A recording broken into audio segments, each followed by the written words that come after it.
So good afternoon, everybody, and welcome. My name is Göran Dahllöf, and I'm a professor here at the Department of Dental Medicine, and I'm also a specialist in pediatric dentistry.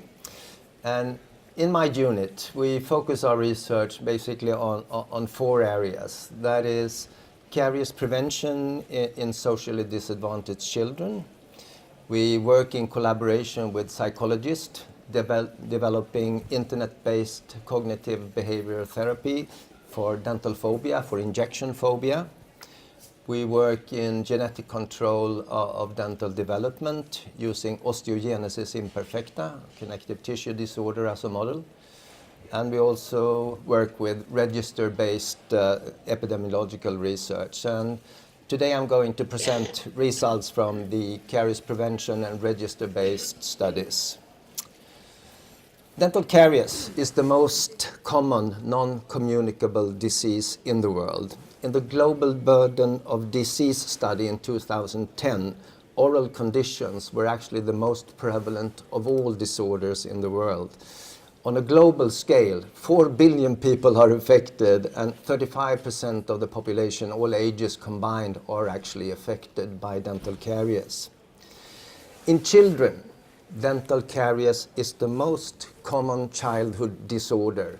It is 5 times more common than asthma, 7 times more common than hay fever.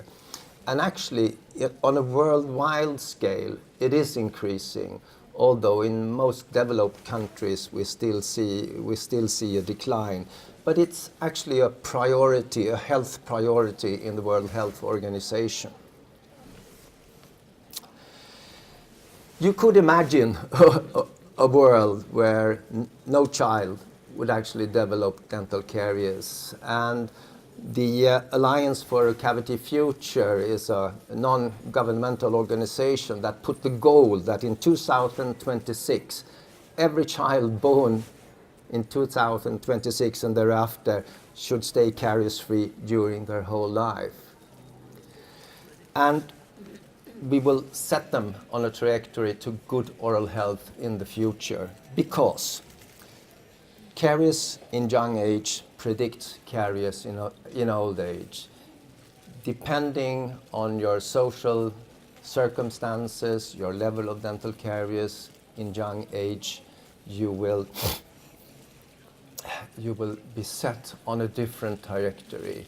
And actually, some people who have high caries levels in young age will actually develop caries during their whole lifetime, creating large inequities, but also a loss of quality of life, of course. We know rather well, the etiology and the mechanisms of dental caries, and today we have an understanding that it's the total microbiome in the biofilm that works together creating dental caries. If you have a situation where you have increased substrate, you will have a stress of this biofilm, and you will have an environmental shift that will turn the oral microflora into a more acidogenic, acid production microflora. And this will in turn drive the disease further and further. So this ecological shift is the important things. And previously we thought that maybe specific microorganisms were more responsible, but now it's the ecology of the biofilm that turns into a pathological biofilm. And we do have a lot of tools in our caries preventive measures. You know that the mechanical control, the toothbrushing twice daily with using fluoride toothpaste, fluoride affecting the oral microorganisms, to reduce the amount of acid produced, so it inhibits the metabolisms of the oral microflora. We can also reduce the substrate. Dentists, cover surfaces which are not accessible to oral hygiene. For example, like with fissure sealants here, you can see here, so you can cover the surfaces that are not accessible to oral, to mechanical plaque removal. We can stimulate saliva after a consumption of a meal, for example, and we can reduce sugars. WHO now have, strict recommendations that we should 10% of our total energy intake should come from sugars, and even for children down to 5%. But we are up at 20 at the moment here in most parts of the Western world. And also a new avenue where we use probiotics, to change the ecology of the oral microflora. But all of these preventive measures actually requires active participation of parents when regard to child oral health. So it's very much dependent on the capacity of the family and the parents to keep up all these measures. But even though, as this slide will show, we have seen a rather dramatic decrease in caries prevalence in most Western world. And what is interesting here is also that you see that some of these countries have water fluoridation, which means that fluoride is directed to the whole population with water. And these most other countries do not use that. But even though we see a rather similar decrease in caries prevalence. But it's basically assumed that the use of twice daily fluoride toothpaste actually is the major part of this decline. But what you see here is mean values, and averages or mean values actually conceal major and systematic inequalities in health, where some people have much less capacity or circumstances, live-in circumstances, which makes it more difficult to keep up a healthy lifestyle, which in turn will lead to differences in oral health. And this summer we had 3 pages in Dagens Nyheter, which is not very often, but it was based on a report that we publish every year about oral health situation in Stockholm. And the most striking thing here is to see in the different parts of Stockholm, you can see that caries prevalence in 3-year-olds differ from 0.5% to 12% in different areas. And this also follows, the living conditions in different parts of Stockholm, where the socioeconomically more disadvantaged areas will have a higher prevalence here, like Skärholmen and Rinkeby or Kista, compared to the inner city parishes. So one of the major drives from our local hälso- och sjukvårdsnämnden in Stockholm is to try and find ways to decrease the differences in oral health. And it's interesting also that dental caries is the first sign. It is the first disease that is so evident where children live in different socioeconomic conditions. So it's the first sign of that health behaviors are not really up to date or good enough. So we have just recently finished a large epidemiological study, an intervention study where we used the fluoride-based interventions to 3,500 children in Stockholm in areas with a high caries prevalence. And the results are now being published. And we have used a protocol where we have, children will see the dentist the first time at 1 year of age in these areas, and then if nothing particular, if there's good health, they will see a dentist at 36 months, at 3 years of age. So in this program, we supplemented the regular program with twice biannual fluoride varnish application, which has been shown to be effective in moderately caries active children, but not really in high caries active children. And we compare that to the standard protocol. So twice a year, these children would receive this fluoride application, another information. And after conclusion, when we now evaluated this, we could not show any differences in caries prevalence at 3 or at 2 or at 1 year of age with this program. And this has also been shown in some other very recently published intervention studies like this, fluoride-based intervention studies. Because in high-risk populations, twice a year is maybe not necessary to motivate, to stimulate families, parents to keep up, good health behaviors for their children.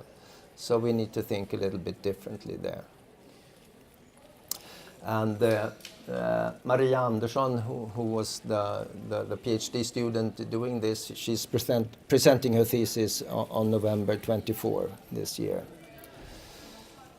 So now we really have to try to refocus, to find ways to develop new programs for these children, maybe that are not fluoride based in the same way. So we have now used a register-based, we have now done a register-based study where we try to find factors already from start of pregnancy to 7 years of age, and try to find associations between all the parameters that we have studied to find clues to where shall we, direct our future preventive programs for this group of children. And by the way, the cost for oral health for our programs in Stockholm is 1 billion a year. So it's quite a lot of money that is spent for prevention and treatment of children in this county. So the title of this project is called Pre, Peri and Postnatal Risk Factor for Caries Development in Preschool Children. And we took 4 age cohorts of children, total 73,000 children living in Stockholm County. And they had a dental exam at 3 and at 7. 65,000 of those had both exams, so we had a dropout of 11%. And we had the caries prevalence, decayed, extracted, and filled teeth as our independent variable.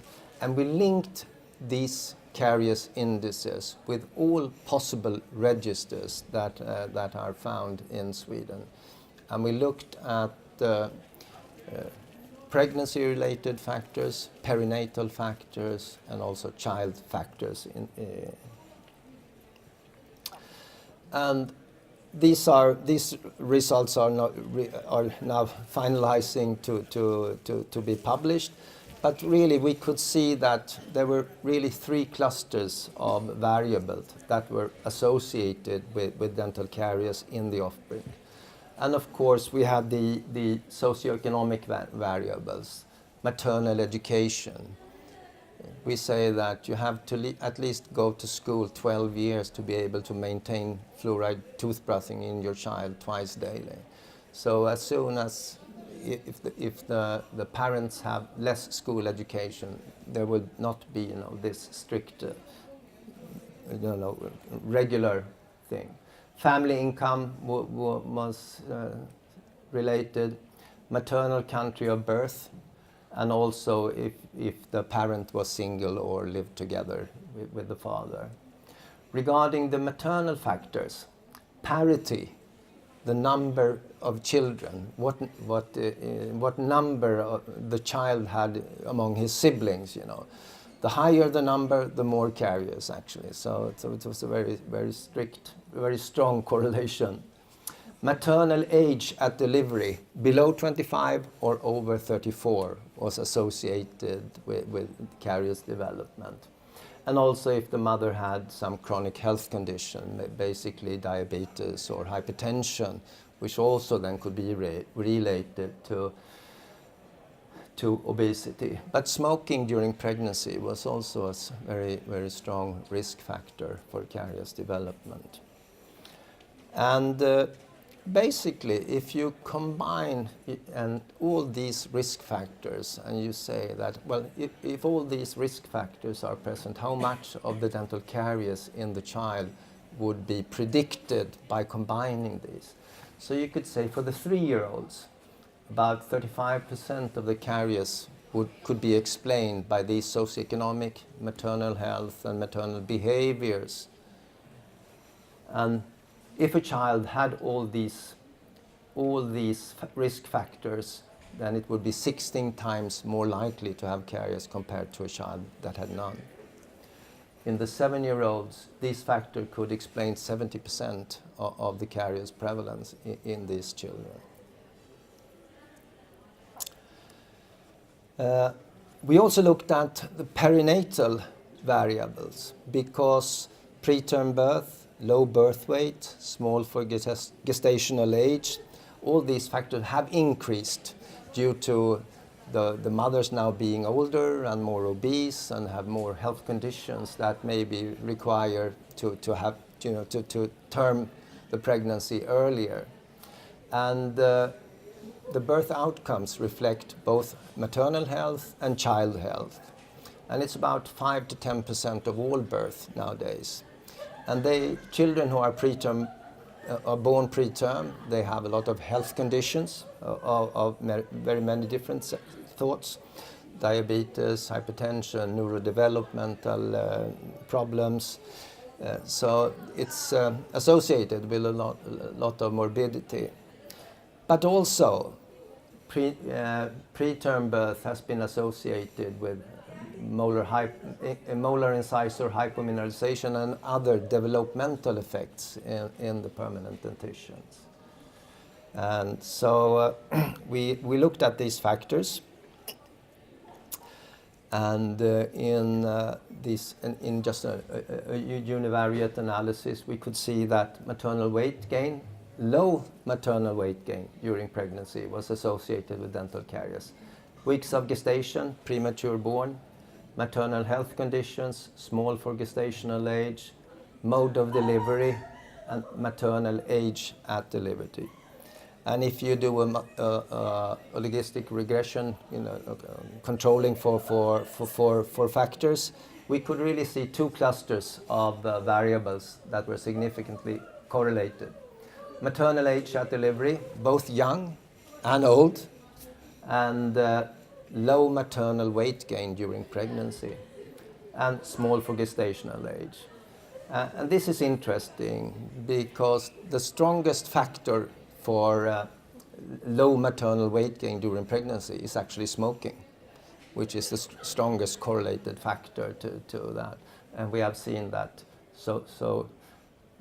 And that is very much correlated to small gestational age. So there seems to be a common risk factor here. And we did the same, like this cumulative association. And we could see that for the 7-year-olds, the quite a high probability, perinatal factors were actually associated with dental caries in the offspring. One of the factors that has been shown in very many studies is that children to immigrant parents actually have a high caries prevalence. And I can show you here the results from this cohort of children. That if here you have decayed and missing filled surfaces at 3 and 7, and the increment between that. So if both parents were Swedish, we are around here. If one parent has an immigrant background here, and both parents.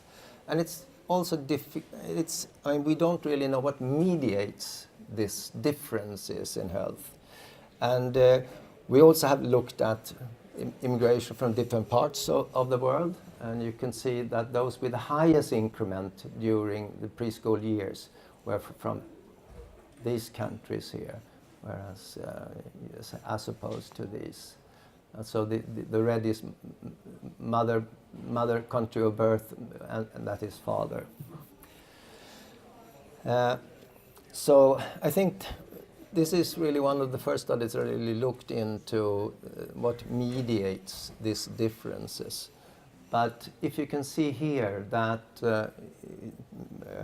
families with an immigrant background often have a lower educational background, the family income is lower, lower, more children, and maternal age at delivery is also lower, and maternal obesity. So you can see that there are these socioeconomic, it's really the socioeconomic conditions really that mediates this to a larger extent.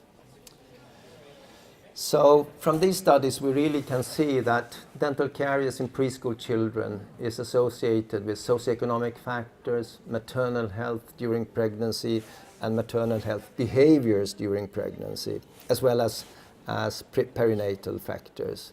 And the high caries prevalence in children to foreign-born parents are mediated through economic factors, socioeconomic factors. So, with this knowledge, how can we use this knowledge now to design new ways of preventing caries in high-risk conditions? Well, it's obvious that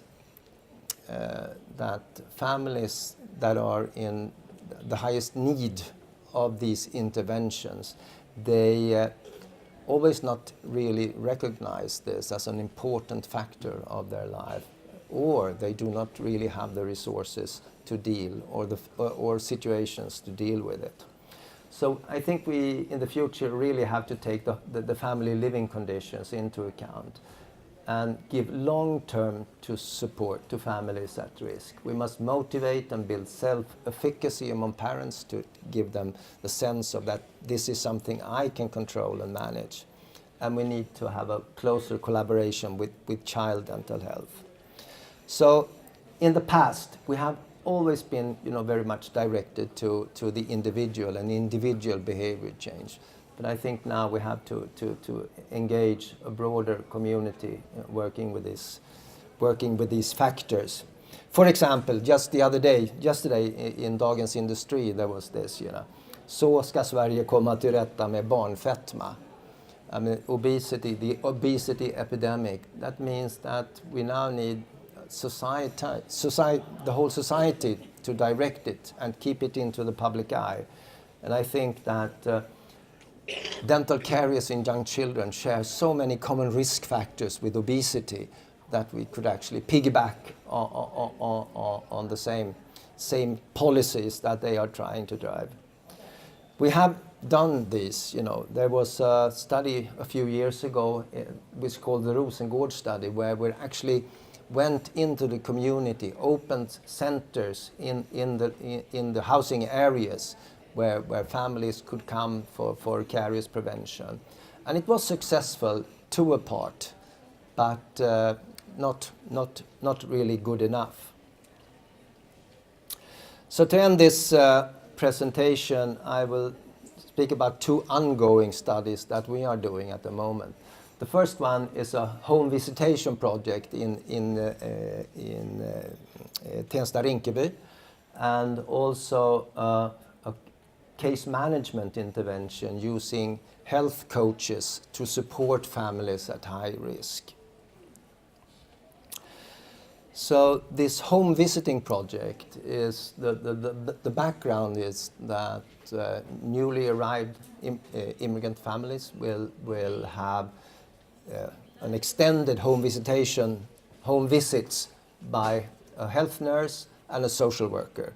And they will together, during a very formalized protocol, support families in child health. And as a part of this, they were given a toothbrush and toothpaste and instructions how to use that. So the standard home visit is just one home visit is what the most parents, newly born to newly born, will have. This was 6 over a 15-month period, and home visit number 4 at 6 months of age, where the first teeth erupt. Then they had this oral health intervention, and it was followed at these later stages as well. And actually, the first results now, we will follow these children up to 3 years, but from the first 18-month follow-up, 100 families were included in this project. You could see that some of these variables were actually rather good. I mean, the prevalence of toothbrushing twice daily was significantly higher. There was some snacking between meals, but actually dental caries was significantly less in this group. So, I mean, we are slowly positive that combining dental health care and child health care together in tackling these common risk factors for child health will be effective. The other project is a telephone-based case management intervention for caries prevention in children with severe early childhood caries. In Stockholm, about 1,000 children every year is treated under general anesthesia for severe childhood caries. That means that they will have about 15 cavities in these children. So they are really the most severe cases. And they will have a contact with a health coach before, and then they will be giving every 2 weeks a telephone call by a health coach trained in motivational interviewing, and to support the families to keep up the oral health measures, to prevent a second general anesthesia or prevent further caries development. Actually, so far, we have recruited 85 patients into this program, and 30 patients have gone through 1 year. We have not yet been able to make an evaluation of the program, but the parents involved in this project are very positive to this contact with the health coaches, because of course they discuss a lot about caries prevention or oral health, but they also can deal with other problems that face these patients. And particularly it was appreciated that they could do that in their home language, because the health coaches were recruited because of their language skills. So, I mean, moving away from fluoride-based intermittent interventions to a situation where we can mobilize the whole society, keep oral health in the public eye, work in collaboration with child health care, and do all we can to support parental self-efficacy will be, I think, the most successful way of preventing caries in children for the future. And just to acknowledge the co-workers on this project: Annika Jolin, Margareta Grindefjord, Giorgio Silingarides, Fernanda from Brazil, and 2 PhD students, Maria Andersson and Ida Brennero. So, thank you for your attention.